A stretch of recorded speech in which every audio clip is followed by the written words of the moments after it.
But technically आज यही बात करेंगे सर कि इंटरव्यू में कैसे ओवरऑल सेगमेंट और सिनेरियो क्या है। तो कुछ सर आउटलुक की कैसे इसका इंटरव्यू क्या प्रोसेस और किस तरह से चीज़ें। स्ट्रेंथ तो चलिए समझ में आता है, पॉजिटिव फैक्टर हो जाता है, बट कहीं ना कहीं वीकनेसेस को लेके बच्चों के दिमाग में क्वेश्चन बन जाता है कि सर अगर वीकनेस को हम बताएंगे तो कहीं ये नेगेटिव इम्पैक्ट ना करे, क्या हम झूठ बोलें, क्या हम सही बोलें। अनवांटेड साड़ी पहन करके चले जाते हैं कि नहीं हम फॉर्मल्स में जा रहे हैं तो साड़ी पहन लें, you looks too much grown up.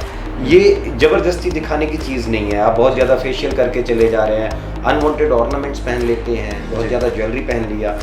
First aid के जो क्वेश्चंस हैं उनमें पूछा गया कि जब स्नेक बाइट सिचुएशन है, एक्सीडेंट की सिचुएशन हो, बर्न केसेस हों, हार्ट अटैक के केसेस हों, तो जब इस तरह की सिचुएशंस हों तो उन सिचुएशंस में आपका फर्स्ट एक्शन क्या होगा।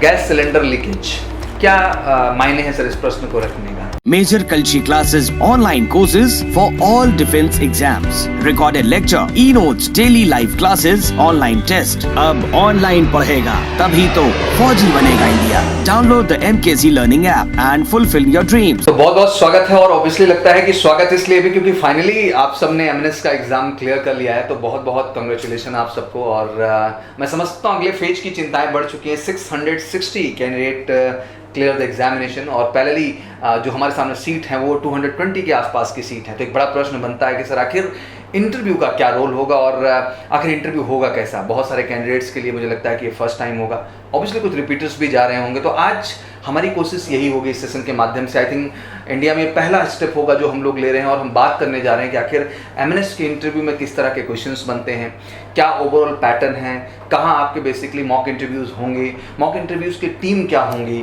और ऑब्वियसली किस तरह के क्वेश्चन आपसे पूछे जाएंगे और उन क्वेश्चन के जवाब को आप कितने बेहतर ढंग से दे सकते हैं। कई सारे प्रॉस्पेक्ट जो आज हम कवर करेंगे। पहले ही उन सारे बच्चों को मैं कहना चाहता हूँ जिनका फाइनल एग्जाम नहीं क्रैक हुआ है, आप ही निराश ना हो। मुझे लगता है ज़िंदगी का हर स्टेज सीखने का है, और आपने इस एग्जाम के माध्यम से कहीं ना कहीं सीखा। कट ऑफ ऑब्वियसली जो कि लास्ट टाइम 110 था वो बढ़कर के 116, दैट मीन 116 आई थिंक अपने आप में एक बड़ा कट ऑफ है, जो कि मुझे लगता है कि गेन करने के लिए बहुत अच्छी और प्लान प्रिपरेशन की ज़रूरत है। और फिर से दिसंबर में फॉर्म आ रहा है, अप्रैल में फिर से आप एग्जाम में अपीयर हो रहे हैं, तो जर्नी रुकने वाली नहीं है। अहम ये है कि आप उसके लिए तैयार हैं कि नहीं, और मुझे लगता है कि खुद की कमियों को समझ करके बेहतर करके आगे बढ़ना ही ज़िंदगी का काम होता है। तो ऑब्वियसली आज इस सेशन से ऑब्वियसली हमारा पूरा प्रयास होगा कि हम आपको सिखाएं कि इंटरव्यू के दौरान आपको किस तरह के पर्सनैलिटी ट्रेट्स का, किस तरह के ओवरऑल आउटलुक का, किस तरह का नॉलेज एंड कंटेंट अपने अंदर मेंटेन करना है, जिससे आप एक बेहतर इम्पैक्ट क्रिएट कर सकें और फाइनली अपनी सफलता को सुनिश्चित कर सकें। तो आज हमारे साथ इस पूरे सेशन में, पैनल डिस्कशन में कैप्टन एसके सर हैं। Sir welcome in the show sir. Obviously it's a big responsibility because even आप भी जान रहे हैं, मैं कई दिन से परेशान था इस विषय को लेकर के कि कुछ ऑथेंटिक हम दे पाएँ और कुछ ऐसा कंटेंट दे पाएँ कि इस वीडियो को देखने के बाद इनके लिए कुछ बेनिफिशियल हो पाए और वाकई में इस वीडियो की मदद से बेहतर कर पाएँ। क्योंकि लगातार सर प्रश्न यही है कि डेट्स अलॉट हो गई हैं, डेट से पहले कुछ बच्चे अपना प्री मेडिकल भी करा रहे हैं, ऑब्वियसली दिल्ली जाना है, पुणे जाना है, तो सर उसकी एक तैयारी भी चल रही। तो अमूमन बच्चों के पास बहुत ज़्यादा टाइम नहीं है। तो इस दौरान जो पॉजिटिविटी, जो गाइडेंस की ज़रूरत है, कहीं ना कहीं being a major Kalsi classes platform sir हम सबकी जिम्मेदारी है कि हम इन्हें उस चीज़ को लेकर अपडेट करें। इवन हमने ऑफलाइन क्लासेस स्टार्ट कर ली हैं, उस प्रोसीजर पे भी हम बात करेंगे, बट टेक्निकली आज यही बात करेंगे सर कि इंटरव्यू में कैसे ओवरऑल सेगमेंट और सिनेरियो क्या है। तो कुछ सर आउटलुक की कैसे इसका इंटरव्यू क्या प्रोसेस और किस तरह से चीज़ें हैं सर। पहली चीज़ तो ये सर एक पैनल इंटरव्यू होता है, ठीक है, जिसमें almost you will be finding brigadier ranked officer, और ये मेडिकल कोर के ही होंगे सारे के सारे जी। ज़्यादा इम्पॉर्टेंट चीज़ जो होगी इसमें एक इंडिविजुअल का आउटलुक जो बहुत ज़रूरी है जी। बहुत सारी जो बच्चियां हैं वो जिस लेवल पर परफॉर्म करने जाती हैं, नॉलेज है नो डाउट, इतने सारे बच्चे बैठे एग्जाम में, 660 बच्चे अगर पास हो रहे हैं जी, but how you represent yourself when it comes in interview, how much comfortable you are when you speak to a panel, कितना आप कंफर्टेबल तरीके से बात कर रहे हैं, ये बहुत मायने रखता है। आपका आउटलुक क्या है, are you mentally prepared to appear for interview, ये भी मायने रखता है। Nursing is a very soft job sir, जो MNS मिलिट्री नर्सिंग सर्विस है, ये ज़्यादा सॉफ्ट इसलिए हो जाता है क्योंकि you are going to serve the soldiers of Indian army. 13 lakh लोग हैं, फिर 2.5 लाख लोग एयरफोर्स में हैं, 55,000 नेवी में हैं। अगर इतनी बड़ी स्ट्रेंथ को आप हैंडल करने जा रहे हैं हॉस्पिटल्स में, तो फिर आपका जो सॉफ्ट नेचर है ये बहुत ज़्यादा मायने रखता है। जी। तो बेसिकली जब हम पैनल की बात करते हैं, जिस तरह से आपने कहा कि ब्रिगेडियर रैंक के जो है ऑफिसर्स होते हैं जो कि इस पैनल में बैठते हैं, तो 3 to 4 आपने कहा ऑफिसर्स जो हैं, 4 तो ऑफिसर्स होंगे ही, 4 ऑफिसर्स होंगे जो कि इंटरव्यू में बैठते हैं। तो ऑब्वियसली सबके अपने अपने ऑब्जेक्ट होते होंगे, एजेंडा होते होंगे, उसी अनुसार वो क्वेश्चंस करते होंगे। तो क्या ऐसा 4 ऑफिसर्स में कुछ कैटेगराइज होता है कि हाँ ये पर्टिकुलर इस सेगमेंट से क्वेश्चन करेंगे, इस सेगमेंट से क्वेश्चन करेंगे, इस सेगमेंट से क्वेश्चन करेंगे, ऐसा कुछ सर? ऐसा कुछ डिफरेंशिएशन होता नहीं है सर, जनरल क्वेश्चंस होते हैं इनके, but they want to check them as per panel. क्योंकि इसके अलावा मेडिकल सर्विसेज के अलावा जो भी इंटरव्यू हैं वो सारे पर्सनल इंटरव्यू होते हैं आर्म फोर्सेज में। यहाँ पर जो अदर साइकोलॉजिकल असेसमेंट है ये सारी चीज़ें होने वाली नहीं है। तो उनको 4 लोग अगर बैठ कर के असेस कर रहे हैं तो 4 लोगों का असेसमेंट ज़्यादा बेहतर होता है in terms of communication skill basically. Exactly sir, हम लोगों ने कुछ प्रश्न भी उठाए हैं और ऑब्वियसली इस सेशन में उन प्रश्नों की भी हम बात करेंगे, और इस तरह के प्रश्न सामने आए तो क्या जेस्चर बच्चे को कैरी करना है सर, ये समझना भी बहुत ज़रूरी है। जैसे सबसे पहला प्रश्न यही बन रहा था कि tell us something about yourself, your strength, weaknesses and also tell us about your family. Introduction तो सर समझ में आता है, बट 2 प्रोस्पेक्ट इसमें स्पेशल इन्वॉल्व हो रहे हैं, स्ट्रेंथ एंड वीकनेसेस। कैसे सर इस बात को, स्ट्रेंथ तो चलिए समझ में आता है, पॉजिटिव फैक्टर हो जाता है, बट कहीं ना कहीं वीकनेसेस को लेके बच्चों के दिमाग में क्वेश्चन बन जाता है कि सर अगर वीकनेस को हम बताएंगे तो कहीं नेगेटिव इम्पैक्ट ना करें, क्या हम झूठ बोलें, क्या हम सही बोलें, तो एक सस्पेंस क्रिएट होता है। बहुत बड़ा मायने रखती है सर ये चीज़ जी। स्पेशली एक चीज़ आती है when candidate enters into the room, तो जो आउटलुक है आपका वो बहुत अच्छा होना चाहिए। Before we come on to this question, तो जो आपका आउटलुक है फॉर्मल ड्रेस का मतलब है कि आप अभी बहुत छोटे बच्चे होते हैं, ये 12th क्लास एंट्री में होते हैं, अनवांटेड साड़ी पहन करके चले जाते हैं कि नहीं हम फॉर्मल्स में जा रहे हैं तो साड़ी पहन लें, you looks too much grown up. ये जबरदस्ती दिखाने की चीज़ नहीं है। आप बहुत ज़्यादा फेशियल करके चले जा रहे हैं, अनवांटेड ऑर्नामेंट्स पहन लेते हैं, बहुत ज़्यादा ज्वेलरी पहन लिया, इस सब की कोई ज़रूरत नहीं है। आप अगर ट्राउज़र और फॉर्मल शर्ट में कंफर्टेबल फील कर रहे हैं आप वैसे जाइए। आप सलवार कमीज अच्छी पहन सकते हैं और सिंगल पोनी में जाइए, थोड़ा सा फेशियल ना करें, ग्रूम्ड अप होकर के अच्छे से आप तैयार होकर के जाएँ, लगे कि हाँ ठीक है आपने इस यहाँ आने की तैयारी की है जी। डॉक्यूमेंटेशन आपका अच्छा होना चाहिए हमेशा, बहुत रिजिड तरीके से डॉक्यूमेंट्स को कैरी ना करें, बट बहुत फ्लेक्सिबल भी ना छोड़ दें कि वो हाथ से गिरा जा रहा है या उसको ही पकड़ के स्ट्रेस में आ गए हैं, वो भी नहीं करना चाहिए जी। व्हेन और they should not sit, because जब ये लोग अंदर आते हैं तो at time what happens, they seek permission to come in, then they wish the panel में जो सीनियर मोस्ट मेंबर है जो बीच में बैठते हैं आप उन्हीं को एड्रेस करिए सिर्फ, हर एक को अलग अलग विश नहीं किया जाता है जी। तो आप जो सीनियर मोस्ट ऑफिसर है उसको आप विश करके then they themselves will ask you to occupy your chair. At time they may not, तो आपको फिर परमिशन ले लेनी चाहिए। Feel comfortable, you can ask humbly कि sir may I have seat please, तो आपको वो बिल्कुल बता देंगे कि हाँ ठीक है आप बैठ जाइए। अब बैठने के बाद जो पहला सवाल आता है, देखिए किसी भी इंटरव्यू में जाने से पहले sir candidate must know about herself very well. Strength and weaknesses, ये हमेशा कहते हैं स्ट्रेंथ्स को अगर कहीं सक्सेस होना है तो स्ट्रेंथ्स को एक्सपोज करिए, वीकनेसेस को हाइड करिए। वीकनेसेस का इतना बड़ा फोबिया बना लिया लोगों ने कि इस वीकनेस बताने से हम बाहर चले जाएंगे या क्या सेलेक्ट हो जाते हैं।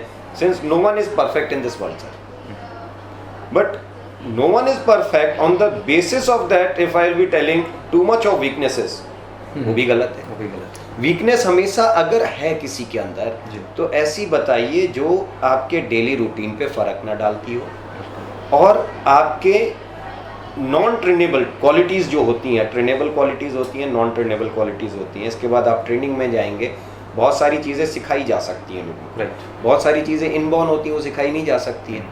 अगर जो नहीं सिखाई जाती है इनबॉर्न क्वालिटी ही किसी की अगर कमी दिख रही है तो शायद कॉम्प्रोमाइज़ ना करें पैनल। अगर यदि ट्रेनेबल चीज़ में कोई कमी दिख रही है तो ठीक है, वो उस पर कॉम्प्रोमाइज़ किया जा सकता है। और खुद के अंदर भी जील दिखना चाहिए। अगर आप किसी वीकनेस को डिफाइन कर रहे हैं तो उसके साथ आप एक पॉजिटिव एटीट्यूड भी दिखाएंगे, कैसे हम उसको ओवरकम करने के लिए उस चीज़ पे जो है काम भी कर रहे हैं, कैसे हम उसको। Sir they should always remember as a youngster, if you have that much of confidence to accept your strengths, then you should have courage to accept your weaknesses also. अगर आप अपने weaknesses को अच्छे से स्वीकार कर लेते हो जी, तो दिमाग में एक चीज़ ज़रूर आती है असेसर के कि ये कैंडिडेट शायद सुधार भी कर सकता है समय के साथ. Unless you are not ready to accept it or you are overburdened or you are over stressed while telling your weaknesses, तो शायद दिक्कत लगती है जी. वरना असेसर भी जानते हैं कि ठीक है एज अ यंगस्टर 16, 17, 18 साल अगर उम्र है किसी की जी, तो वीकनेसेस तो ज़रूर रही होंगी बिल्कुल. और वो वीकनेसेस बिल्कुल आ सकती हैं. इंटरव्यू एक चीज़ के लिए ही होता है sir. They wanted to know what all opportunities came into your life, right, how many opportunities were used by you, how many of them were missed by you and how many of them were not even realised by you. And if the opportunities were missed by you as a girl candidate specially, तो what were the circumstances? It was circumstantial miss or it was intentional miss. ये भी देखा जाएगा कि आपने जानबूझ करके miss कर दिया या परिस्थितियों का वो चीज़ नहीं मिली. हर एक व्यक्ति अलग अलग बैकग्राउंड से आता है, अलग अलग परिस्थितियों से आ रहा है, तो क्या परिस्थितियों की वजह से ऐसा नहीं हो पाया, ये भी तो देखा जाएगा उसमें. बिल्कुल सही बात. राइट सर, एक प्रश्न यहाँ सर टेक्निकल और बनता है. जब हम एमएनएस जैसे एग्जाम की बात करते हैं तो ऑब्वियसली सर एज 24 तक है, तो कहीं ना कहीं बीएससी नर्सिंग करके भी लोग आ रहे हैं. बिल्कुल आ रहे हैं. एंड जैसे कि वार वीडियोस को भी है एंड जो फौज में रहे हैं कहीं ना कहीं उनके लिए भी अपॉर्चुनिटीज़ इसके अंतर्गत जो डाइवोर्सी केसेस हैं या जो है इस तरह के केसेस हैं, तो एज तो एक हो ही जाती है. तो एक बड़ा अच्छा पॉइंट सर आपने स्टार्टिंग में उठाया कि हम ऐसा आउटलुक ना क्रिएट करें जो हमारी ही पर्सनालिटी को सूट ना करें. तो जो साड़ी में सूट करता है वो साड़ी में, जो सूट में सूट करता है सूट में, और जिसमें आप कंफर्टेबल हैं. एक्चुअली से आपने कहा सर ट्राउजर एंड शर्ट में भी आप कंफर्टेबल हैं तो कंफर्टेबल हैं. और बहुत अच्छी बात सर आपने स्टार्टिंग में कही, मुझे लगता है कि एक आउटलुक आपने विजुलाइज कराया बच्चों को कि आखिर इंटरव्यू में जा रहे हैं तो आपको एक कैसे जोन में जाना है कि आप अपने कंफर्ट लेवल को वहाँ पे ब्रेक ना करें, नहीं तो पता चला आप उस वजह से ही असहज हो जा रहे हैं. बिल्कुल. Hindi medium sir, English medium, obviously we talk about the MNS type of examination, तो obviously the maximum candidate is coming from the English medium background, even the paper is going to handle in English. But Hindi के भी बच्चे जा रहे हैं sir. हम एक सिरे से इस बात को नकार नहीं सकते कि हिंदी मीडियम के बच्चे नहीं जा रहे हैं. तो उनके अंदर भी सर एक फोबिया बना हुआ है कि during the interview what is the role of Hindi language and sir English language and in which language I need to express myself there. तो ये प्रश्न सर मेरे से बच्चे का लगातार था, तो क्या कहना चाहेंगे sir? Sir definitely one need to speak. Prime objective is to check your comfortability with the language. How much comfortable you are when you express your views. अब जब अपने आप को व्यक्त करते हैं, जब अपने आप को एक्सप्रेस कर रहे हैं, तो आप कितने सहज ढंग से कर सकते हैं. इसका इंग्लिश और हिंदी से कोई लेना देना नहीं है. एट टाइम इट हैपेंस कि वहाँ पर जो पैनल मेंबर्स होते हैं सर, वो आपसे हिंदी में बात करने लग जाते हैं. Right. उनके सवाल हिंदी में आ जाते हैं. जी. अगर कोई कैंडिडेट ऐसा है जो इंग्लिश में बहुत कंफर्टेबल नहीं है, वो स्ट्रेस्ड इंग्लिश बोल करके इम्प्रेस करने की कोशिश करेंगे तो बिल्कुल बाहर जाएंगे. कंफर्टेबल होना पड़ेगा. जी. आप अगर हिंदी में कंफर्टेबल हैं, you can speak in Hindi. अगर आप 2-4 वर्ड यूज करना चाहते हैं, 1-2 सेंटेंस आप स्टक कर रहे हैं, अटक के खड़े हो जा रहे हैं, उससे अच्छा है कि आप हिंदी बोल दीजिए. मगर बहुत बार क्या होता है कि जब आप सहज नहीं होते हैं तो आप घबरा करके बोलते हैं कि सर क्या मैं हिंदी में बोल सकती हूँ. वो समस्या है. आपको उनका सवाल समझ में आना चाहिए. आप उसको हिंदी में अगर देना चाहते हैं जवाब, 1-2 सेंटेंस उसमें आप ऐड करना चाहते हैं, आप बिल्कुल ऐड करिए without asking any unnecessary permission. आपको परमिशन लेने की जरूरत नहीं है. आप अगर सहज हैं उस चीज में, you are if you can speak 2 sentence of English, you can speak 1 sentence of Hindi also. उससे कोई बहुत बड़ा फर्क नहीं पड़ेगा. बहुत अच्छी बात सर आपने कही. अमूमन बच्चों को सर दिक्कत यही होता है कि बहुत सारे सेंटेंस फ्रेमिंग में इशू आते हैं. कुछ चीज़ें तो इंग्लिश में बोल ले जाते हैं, बट उनको लगता है कि कुछ चीज़ें ऐसी हैं जो मैं हिंदी में ही अच्छा समझा सकता हूँ. तो ऐसा कोई दिक्कत नहीं, आप 1-2 लाइन बोल भी दे रहे हैं तो उससे कोई फर्क नहीं पड़ता. कोई फर्क नहीं पड़ता. एक पॉजिटिव सिनेरियो कि आप रुके नहीं, बल्कि आपने कोशिश की अपनी बात एक कॉन्फिडेंट तरीके से वहाँ पे रखने की, वो अहम है. सर नेक्स्ट क्वेश्चन, जैसे कि हम लोगों ने देखा कि स्कूलिंग को लेकर के, जो कि ऑब्वियसली काफ़ी पहले से पूछा जाए, 8th स्टैंडर्ड से आपकी स्कूलिंग का प्रश्न उठाया गया कि आखिर अपने 8th स्टैंडर्ड से लेकर अब तक की जर्नी को आप बताएं. इस क्वेश्चन का क्या महत्व है सर, और इस क्वेश्चन का जवाब जब बच्चे दें, क्योंकि ये कॉमन जर्नी है सर, 8 पास किया, 9 पास किया, 10th किया, 11th किया, 12th, तो इसमें क्या सर ट्रिकी अप्रोच है इस प्रश्न में जो कि इंटरव्यूइंग ऑफिसर पूछना चाह रहा है और बच्चे को कैसे इसको लेना है sir? Again the number of opportunities came into your life as a student, how you enjoyed your school life.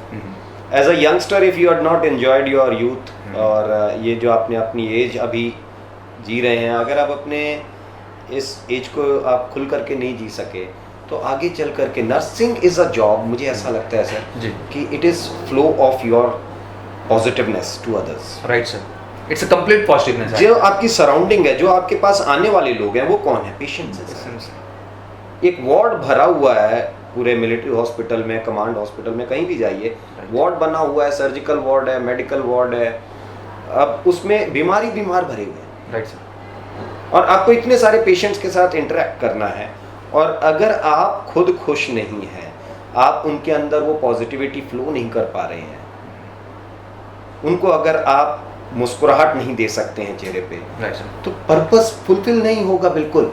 और वहीं कहीं पीछे छुपा हुआ है कि जब तक आप अपनी स्कूलिंग, अपनी खुद की एज को एंजॉय नहीं किए होंगे, आप खुद ही बहुत स्ट्रेस्ड हैं, तो अब जायज़ बात है आपके सामने 50 लोग खड़े कर दिए जाएंगे, आप उनके ऊपर भी स्ट्रेस ही लाएंगे। जी, पहले तो आपको जिंदा दिल रहना पड़ेगा। कितनी अपॉर्चुनिटीज आपकी लाइफ में आई हैं, आप अपने आप को कैसे जिए यहाँ तक। तो ये जिंदा दिल होने की जर्नी होगी ऑब्वियसली। अपने हर उस सेगमेंट को आपने जिया हो, 8, 9, 10 हर एक्टिविटीज़ में पार्टिसिपेट किया हो, वो लीडरशिप अप्रोचेस दिखाए हों, वो हर अपॉर्चुनिटी आपने ऑप्ट करने की कोशिश की जो आपकी स्कूलिंग टाइम में है, ये आपके पॉजिटिव एटीट्यूड को दर्शाता है। जो भी अपॉर्चुनिटी मिली है उसको अवेल किया है अपने ढंग से। बढ़िया बढ़िया सर। नेक्स्ट प्रश्न जो बच्चों से अमूमन बनता है सर कि लाइक उनके बिलोंग प्लेसेस को लेकर के, कि लाइक वो कहाँ से बिलोंग करते हैं, क्या सिग्निफिकेंट थिंग जो चीज़ हैं उनके प्लेसेस पे, एंड जैसे I have to visit to your place, how I can reach there, like एक जर्नी। डेफिनेटली, क्योंकि बीइंग ए गर्ल ये एक्सपेक्टेशन रहती है कि आप, ये भी एक साइकोलॉजिकल ट्रिकी क्वेश्चन है कि आप कितने कॉन्फिडेंट है अपने प्लेस विजिटिंग को लेकर के।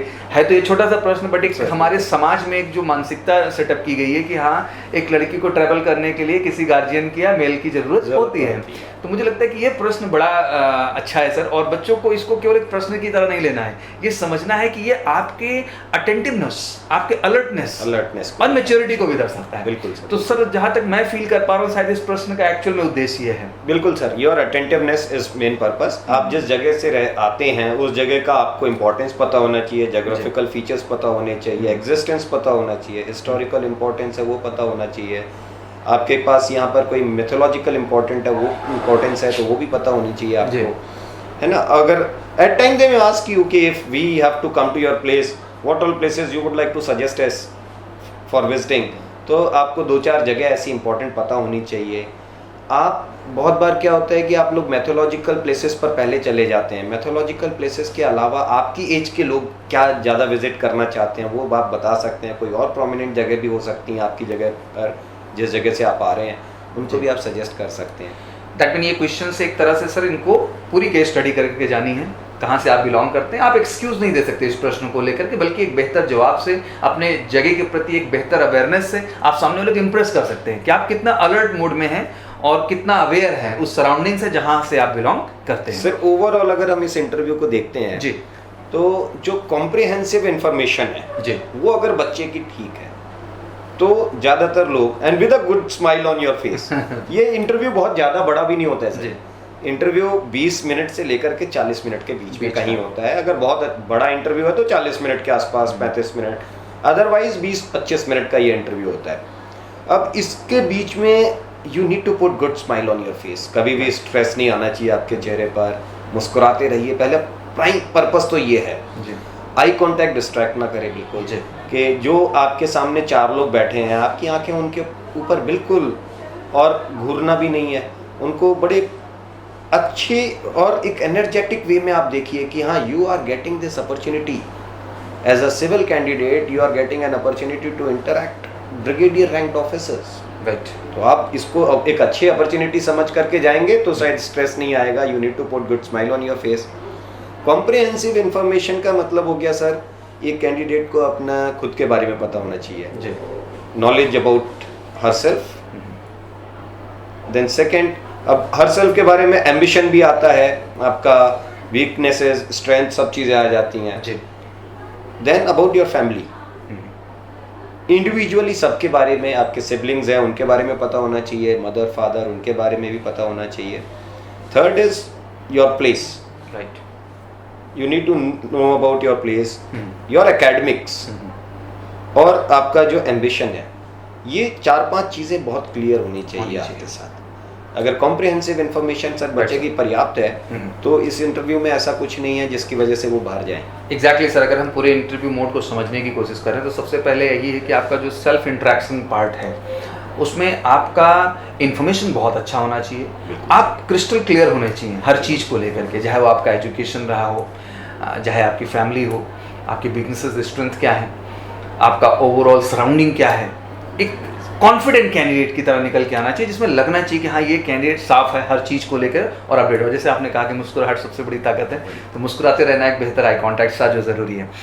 जैसे सब जब हम एक कॉम्प्रहेंसिव इन्फॉर्मेशन की बात कर ही रहे थे तो पहले कुछ टेक्निकल चीज़ें भी इन्वॉल्व हो जाती हैं जिसमें हम मेडिकल टर्मोलॉजी की भी बात कर सकते हैं, फर्स्ट एड से रिलेटेड चीज़ें हो गई, थोड़ी बहुत करंट से रिलेटेड चीज़ें हो गई, कुछ SRTs भी आ गई सामने, उनसे भी रिलेटेड क्वेश्चंस हो गए, तो उन क्वेश्चंस को भी पूछा जाता है। बट उन प्रश्नों पे आने से पहले सर सबसे पहले तो यही कि एक बड़ा जो अहम प्रश्न है कि you had few other career options like MNS को आज हम टेक्निकली देखने की कोशिश करें तो कोई डेडिकेट करियर ऑप्शन नहीं बनाता है।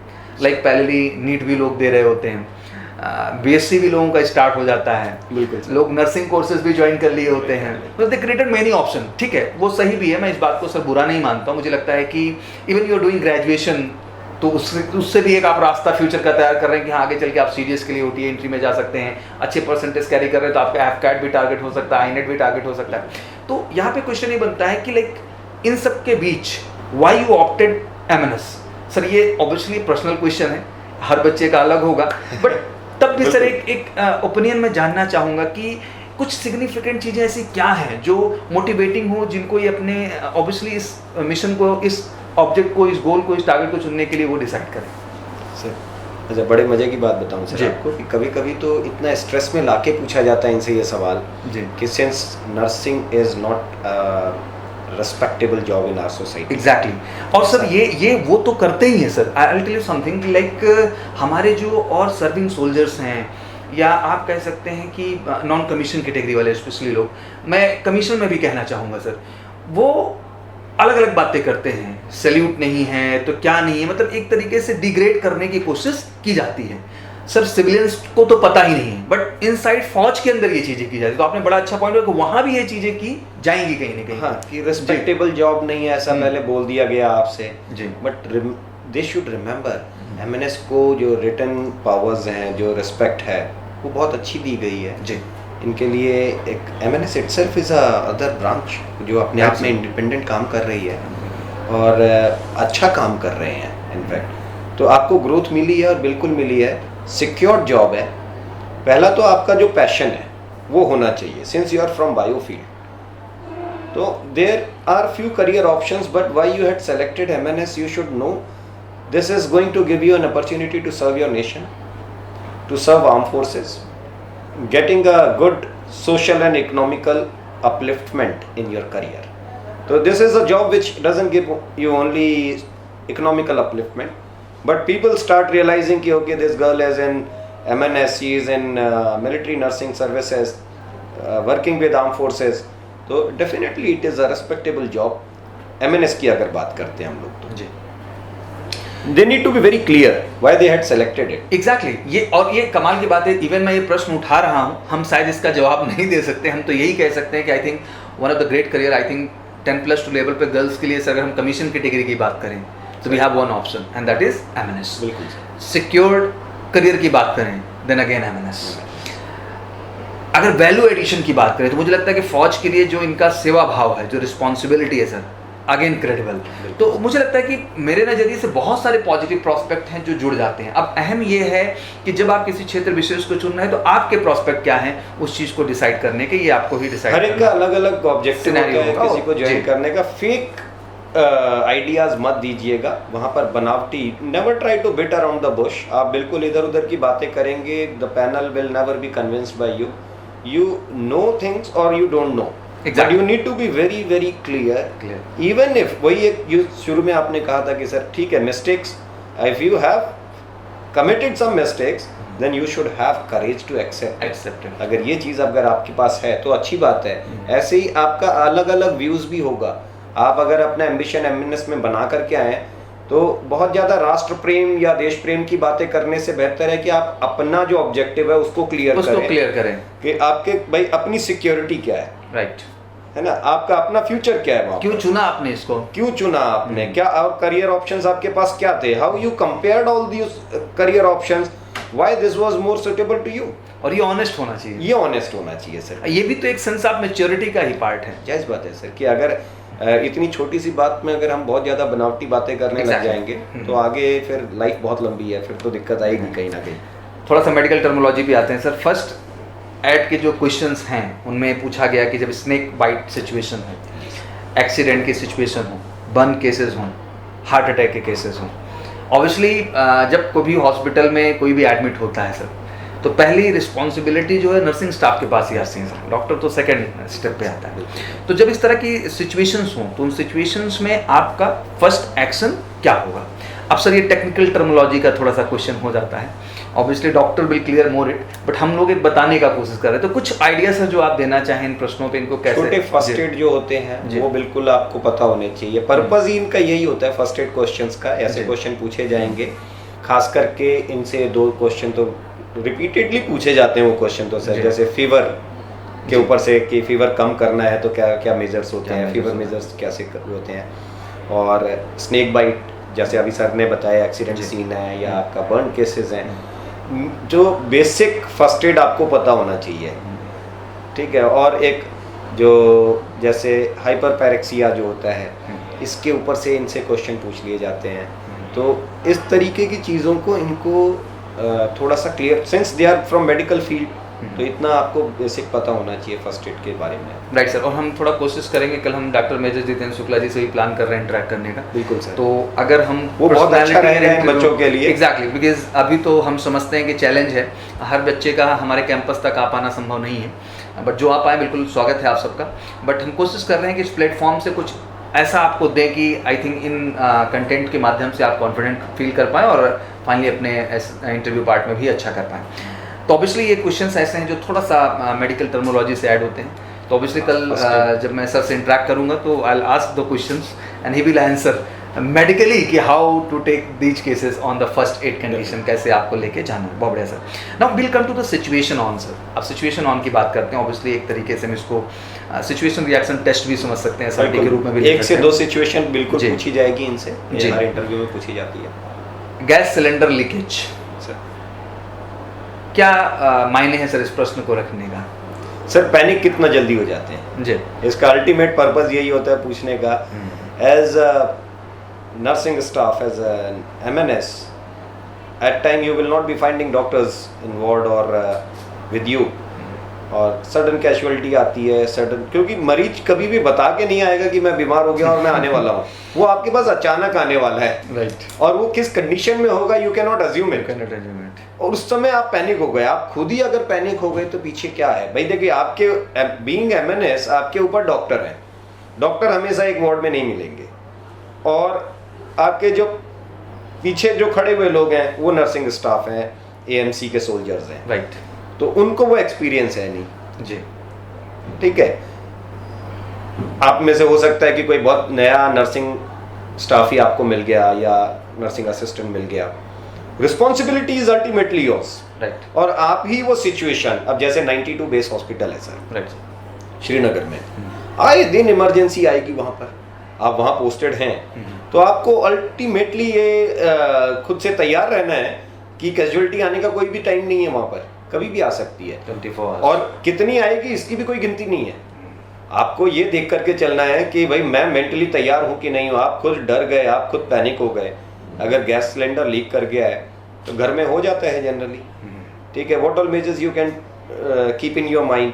You can first switch off the light, then you open all the windows, doors, ठीक है, सारे दरवाजे खिड़की खोल देते हैं जितनी। अच्छा, ये जो बेसिक चीजें हैं सर जी, मजे की बात ये होती है कि फर्स्ट एड की चीज हो या आपके जो सिचुएशंस हैं, ये सारी चीजें ऑलमोस्ट टेलीविजन के एडवर्टीजमेंट में भी दिखाते हैं। गवर्नमेंट ऑफ एग्जैक्टली, गवर्नमेंट एक बेसिक अवेयरनेस प्रोग्राम्स के जो ऐड आते हैं वही सब हाइजीन सैनिटेशन का। अभी जैसे ब्लू डस्टबिन, ग्रीन डस्टबिन है, आपको पता होना चाहिए एज अ मेडिकल स्टूडेंट कि ब्लू कौन सा सूखा वाले के लिए होता है, कौन सा गीले कचरे के लिए होता है। ठीक है, उसको अगर डिकम्पोज कर रहे हैं तो उसको कैसे करना चाहिए हमें। ठीक है, मलेरिया फैलता है तो उसके कारण क्या होते हैं जनरल, ये सब चीज़ें अवेयरनेस की आती हैं। तो ऐसे ही खिड़की दरवाजा खोलना बहुत जगह बताते रहते हैं। एग्जैक्टली, उस समय ये बड़ा अच्छी बात भी है सर। मुझे लगता है कि ये एक अटेंटिव रहने का तरीका भी है सर, बिल्कुल। और गवर्नमेंट एग्जैक्टली हमें अवेयर करती है। मलेरिया को लेकर के हम बात कर रहे हों या हम ऑब्वियसली गैस सिलेंडर के लीकेज पार्ट को ही लेके बात कर रहे हों, बाकायदे पेपर में ऐड आता है जहाँ प्रिकॉशन मेजरमेंट्स को गवर्नमेंट बाकायदे इमेज वाइज और लिख करके बताती है कि आपको ये प्रिकॉशंस लेने हैं। एज यूजुअल जैसे कोरोना की हम बात कर लें कि कोरोना को लेकर के भी क्या प्रश्न होगा आपसे सर, अभी ये जाएंगे तो इस समय तो बिल्कुल क्वेश्चन बनेगा, क्वेश्चन है बिल्कुल। तो अब क्या प्रिकॉशंस हैं, क्या सिचुएशंस हैं, क्या बेसिक मेडिसिन है, सिम्टम्स क्या होते हैं जी। ठीक है, और अभी इसका ट्रीटमेंट तो आया नहीं है, सिम्टोमेटिक ट्रीटमेंट है। तो सिम्टोमेटिक ट्रीटमेंट जो है वो सभी को पता है, आपको भी पता होना चाहिए, एज अ मेडिकल स्टूडेंट बिल्कुल पता होना चाहिए। तो सीट्रिक फ्रूट्स खाने हैं या इस तरीके की चीज़ें हैं, ये आप अपने टिप्स में बिल्कुल जोड़ करके तो बहुत अच्छे सर सिचुएशन है। मुझे लगता है कि ऑब्वियसली बहुत छोटे बच्चे भी हैं ये, तो जिस तरह के प्रश्न रखे जा रहे हैं, चाहे वो एग्जामिनेशन प्रेशर को लेके बातें की जाएं, इलेक्ट्रिसिटी स्पार्क लेट नाइट, तो ये भी एक पैनिक होने का पैनिक हो रहे हैं कि नहीं हो रहे हैं। अच्छा, बीइंग ए गर्ल भी समाज में एक फोबिया रहता है कि अंधेले से डर हो गया, कैसा रिएक्ट आप कर रहे हैं। तो मुझे लगता है कि ये सब सिचुएशन है जहाँ आपको प्रूव करना है कि आप इन सब नॉर्मल चीजों से अफेक्टेड नहीं होते, बल्कि उस सिचुएशन में भी खुद को सस्टेन करते हैं। और एक्सट्रीम क्या हो सकता है सर, जैसे स्पार्क हो गया, वहां पर बोल सकते हैं आप फायर ब्रेकआउट। अब fire breakout it does not mean that you should get panic out of it. अब उसके ऊपर पानी मत फेंकिए, राइट। सभी से मतलब हम लोग बचपन से सुनते आ रहे हैं इलेक्ट्रिसिटी की आगे उससे पानी फेंकने से कोई फायदा नहीं होगा, उल्टा नुकसान होने वाला है। तो आपको पहले तो मेन बंद करना चाहिए, right. Then you have certain other things, sand उसके ऊपर फेंकेंगे तो ज़्यादा फायदा होगा, राइट, है ना। तो ये चीज़ें आपको उस समय ऑर्गेनाइज करके बोलना है। छोटे छोटे प्रश्न भी हुए, जैसे बच्चे हैं तो रूममेट का डिस्प्यूट है या जो है फैमिली प्रॉब्लम है, ये कोप अप, हाँ, इमोशनल वैल्यूज से रिलेटेड क्वेश्चन हो गए कि लाइक कोई ऐसी इमोशनल चीज़ें हैपन हो गई आपकी फैमिली में सडन, तो आप कैसे रिएक्ट करेंगे। तो आप रोना शुरू कर देते हैं हर बात पे, या फिर उस सिचुएशन को आप समझते हैं और उसको बेहतर ढंग से हैंडल करने का प्रयास करते हैं। तो ये प्रश्न तो सर कहीं ना कहीं बनता है और ये इन्हीं से बनता है। Armed forces always looking for one important factor, sir. That is, one need to be emotionally balanced. Right. So, अगर you are looking for a career in armed forces, you need to be emotionally balanced always. You cannot be so emotionally imbalanced कि आपकी वजह से और 10 लोगों को problem. ये तो वही हाल हुआ कि आप एक इलाज कर रहे थे, आपने कोई नई ट्रेजेडी सुनी, आप उठ के वहाँ से भागे, जो 10 थे वो भी गए और वो तो गया ही, वो तो गए। इट्स वेरी इंपॉर्टेंट कि आप दोनों सिचुएशन को बैलेंस बनाएं और प्रोफेशनल और पर्सनल बैलेंस तो समझना ज़रूरी है। और मुझे लगता है कि ये भी प्रश्न शायद इन्हीं वैल्यूज़ को समझने के लिए जो है पूछे जाते हैं और वहाँ आपका एक सेंस ऑफ मैच्योरिटी के साथ निकल के आना बहुत ज़रूरी है। नेक्स्ट सर, बच्चों का करंट को लेकर पार्ट था कि सर करंट से रिलेटेड क्वेश्चन कैसे होंगे, तो कुछ मैं डिफाइन कर देता हूँ। जिसमें नंबर ऑफ स्टेट हैं, साथ ही साथ जो है आपकी यूनियन टेरिटरी है इन इंडिया जितनी भी हैं, vice president of India, speaker of Lok Sabha, president chief of army staff, number of commands in Indian army and their names. Technically आप किसी चीज़ को चुनने जा रहे हैं तो आर्मी नर्सिंग के लिए जा रहे हैं, टेक्निकली मिलिट्री नर्सिंग सर्विसेज के लिए जा रहे हैं, तो पैशन केवल कहने का तो होता नहीं है। एग्जैक्टली उसके स्ट्रक्चर को, उसके रिस्पॉन्सिबिलिटीज़ को प्रश्न बन सकता है। आपको कमांड हॉस्पिटल्स को लेकर प्रश्न बन सकते हैं, बेस हॉस्पिटल को लेकर प्रश्न बन सकते हैं आपके सामने। तो उन चीज़ों को भी टेक्नोलॉजी वाइज इनको समझना बहुत ज़रूरी है। और अहम सर, अभी जैसे कि हम लोग इस बीच कंटेंट पे काम कर रहे थे तो 2 अहम वीडियो पे हम लोगों ने काम किया सर, जिसमें हमने काम किया AMC-NT पे, जहाँ हमने arm medical corps non technical entry की बात की है। तो वो भी वीडियो इनके लिए बहुत फ़ायदेमंद रहेगा, ये उस वीडियो को देखें, बिकॉज उससे एक बेसिक स्ट्रक्चर ये फौज का समझ पाएंगे। साथ ही हमने सर AFMC की तो बात की ही की, मुझे लगता है कि उस वीडियो को भी इन्हें देखना चाहिए, क्योंकि इनको टेक्निकली ये समझना ज़रूरी है कि एक फ़ौज जब चलती है तो एक हॉस्पिटल जब चल रही है तो 3 ऑब्जेक्ट उसमें हमने इन्वॉल्व कर रखा है। एक तरफ ऑब्वियसली हम डॉक्टर्स की बात करते हैं, जो obviously one of the most reputed organization से सारे के सारे डॉक्टर्स आ रहे हैं। सेकंड, हम वहाँ के एडमिनिस्ट्रेशन की बात करते हैं, ऑब्वियसली MCNT की हम इसीलिए बात ही कर रहे हैं ओवरऑल, और पैरेलली हम जो है नर्सिंग की बात करते हैं तो MNS का रोल बड़ा हो जाता है। तो एक डॉक्टर, एक नर्स और एडमिनिस्ट्रेशन से ही मिलकर सर एक बेहतर हॉस्पिटल चल पा रही हैं और बेहतर सिस्टम हो पा रहा है। तो मुझे लगता है कि टेक्निकली किसी भी लक्ष्य को जब आप डिसाइड करते हैं, किसी एडमिनिस्ट्रेशन का आप हिस्सा बनना चाहते हैं, तो मुझे लगता है कि उसके स्ट्रक्चर को समझना आपके लिए बहुत ज़रूरी है। और आप इन सब वीडियोज़ को भी देख कर काफ़ी हेल्प पाएंगे और आपको मदद मिलेगी। करंट से रिलेटेड यही कहना चाहूँगा कि जितना अपडेट आप रख सकते हैं, अगर हम एक भारतीय नागरिक हैं तो मुझे लगता है कि हमें हर चीज़ पता होनी चाहिए जो हमारे देश में हो रही है, and that's sense of a good candidate. और ऑब्वियसली आप 116 का कट ऑफ ले रहे हैं, आप टॉपर कैंडिडेट 146 के एबव स्कोर कर रहा है, तो मुझे लगता है कि आप टैलेंटेड हैं, इसमें कोई क्वेश्चन मार्क नहीं है। बस ज़रूरत है अपने अंदर के आत्मविश्वास को बरकरार रखने का। हम लोगों ने पूरी कोशिश की कि हर टेक्निकलिटी से आपको चीज़ों को समझाएं, और इवन क्लास प्रोसीजर की भी बात करें तो हम लोगों ने specially 3 days classroom programme design किया है आपके लिए, जिसके अंतर्गत ऑब्वियसली हम आपको complete interaction doctor major Jitendra Shukla ji से कराएंगे। विल टेल यू एग्जैक्टली कि हाँ मेडिकल टर्मोलॉजी के जो बेसिक्स क्वेश्चंस हैं इनको कैसे आपको हैंडल करना है। पहले कैप्टन सर पूरे interview techniques and mock session आपका टेक ओवर करेंगे, जहां आपको बेसिक टैक्टिक्स बताएंगे कि इंटरव्यू के दौरान एक बेहतर इंपैक्ट कैसे क्रिएट किया जाए। ऑब्वियसली स्पेशली आपका कम्युनिकेशन प्रोग्राम हम करेंगे, साथ में पर्सनैलिटी पार्ट्स को भी जो है, पर्सनैलिटी सेगमेंट को भी हम कवर करेंगे, जिससे कि आपका एक आउटलुक, सेंस और कॉन्फिडेंस बेहतर ढंग से दिखाई दे वहाँ पे। और साथ ही हम करंट का भी पार्ट आपका प्रॉपर कवर करेंगे। और सर जैसे कि हम लोगों ने वादा किया कि एटलीस्ट 2 मॉक सेशन हम बच्चों का करेंगे, बिल्कुल, सो वी कैन अंडरस्टैंड कि एग्जैक्टली फर्स्ट में उनका क्या स्टेटस था और सेकंड में वो कैसे कितना इंप्रूवमेंट दिख रहा है, इससे बहुत फायदा मिलेगा आप लोगों को। And last thing what I wanted to suggest James sir जी कि देखो इंटरव्यू आर्म फोर्सेस की जो प्राइम रिक्वायरमेंट है वो सर है 3 जी। First, a candidate need to be very much comfortable with language. Right. Second, you need to be very good with your IQ level. Right, sir. And third is a good level of general awareness. Right, sir. With a smiling face, you need to be physically fit, mentally tough, emotionally balanced. क्या? ये 3 चीजें अगर आप संभालते हैं और जो पहले 3 बताइए वो संभाल लीजिए। सर एग्जैक्टली आपने सब बता दिया शब्दों में। तो बिल्कुल 3 चीज़ें बहुत अहम है सर ने जिनको कहा, और मुझे लगता है कि आपको ये बात सोचना चाहिए, एक बार खुद के ब्रेन में रिवाइज करना चाहिए इस बात को कि आखिर इन तीनों प्रोस्पेक्ट पे आप खुद को कहाँ देखते हैं। और बहुत घबराने की ज़रूरत नहीं है, नॉर्मल इंटरव्यू है जैसे हमने कहा, और आप बहुत बहादुर हैं। आपने एक ऐसे स्टेज को क्लियर किया है जो कि बहुत चैलेंजिंग है, इतना अच्छा कट ऑफ जाना सर, और उसके बाद उनमें अपनी जो है सीट को सिक्योर करना है, अपने आप में बड़ी बात है। तो बिल्कुल कॉन्फिडेंट रहिए, हम हर तरह से कोशिश कर रहे हैं, और आज इस सेशन के बाद भी जैसे मैंने कहा नेक्स्ट सेशन का भी मैं वायदा कर रहा हूँ, क्योंकि पूरी हमारी कोशिश होगी। मैं समझ सकता हूँ सर, जैसे कि हमने टेक्निकली भी डिस्कस किया कि ऑनलाइन प्लेटफॉर्म पे शायद हम अभी वो चीज़ नहीं दे पाए सर, क्योंकि वो चैलेंजिंग था थोड़ा सा, क्योंकि हम इनजस्टिस नहीं कर सकते sir, we need to be very honest. हम जो काम करते हैं सर वहाँ सत्यपरक होना चाहते हैं, और एक ऐसी इमेज बनाना चाहते हैं देश के सामने जहाँ लोगों को लगे कि हाँ ये चीज़ करके हम बेहतर कर पाए। और शायद इसीलिए हम लोगों ने इस बार वायदा किया ऑफलाइन सेशन के लिए, but very soon we are planning for the online platform also, जहाँ हम इस चीज़ को ऐड ऑन करेंगे, क्योंकि टाइम ड्यूरेशन काफ़ी बच्चों को कम मिलता है। तो वी अंडरस्टैंड दैट कि शायद टेक्निकली ट्रैवल करके आना और फिर तैयारी करना चैलेंजिंग थोड़ा हो जाता है, बट कहते हैं जहाँ चाहे वहाँ रहा है। अगर आप ईजिली पहुँच सकते हैं और आप कर सकते हैं तो कोई इसमें बुराई नहीं है। मुझे लगता है कि इंसान को हर प्रयास करना चाहिए अपनी सफलता को सुनिश्चित करने। Again like how much focused you are for exactly goals, ये भी शो करता है जी। बाकी हम लगातार सेशन तो आपके लिए चलाएंगे ही, एंड हमारी तरफ से बहुत बहुत शुभकामनाएं आप सबको अपकमिंग इंटरव्यूज़ के। मुझे पता है कि 14 अक्टूबर से ही डेट लगना स्टार्ट हो गई हैं, और लगातार डेट बैक टू बैक हैं, जिसमें जो है ऑब्वियसली दिल्ली बेस हॉस्पिटल आपका पहला जो है पैरेलली आपको पुणे भी जो है जाना है। तो ऑब्वियसली 2 सेंटर्स हैं, तो हम सबकी तरफ से बहुत सारी आपको बधाइयाँ, एंड एमकेसी परिवार हमेशा आपके साथ है। सर लास्ट टाइम कुछ बच्चों के लिए एक इंस्पायरिंग लाइन आप जो कहना चाहें। बिल्कुल, बी कॉन्फिडेंट सर। मैं तो हमेशा कहता हूँ कि as a youngster you need to be more confident about yourself. Self confidence बना के रखिए। अगर एक यंगस्टर अपने ऊपर पे विश्वास नहीं कर सकता है तो दुनिया में कोई उस पर विश्वास नहीं करता है। तो एज अ यंगस्टर पहले अपने ऊपर खुद विश्वास करना सीखिए। एग्जैक्टली, पूरी दुनिया आप पे विश्वास करेगी उस दिन। हैं आप बच्चे, लेकिन आपने काम बड़ों से कम नहीं किया है, तो ये बिल्कुल समझने की ज़रूरत नहीं है।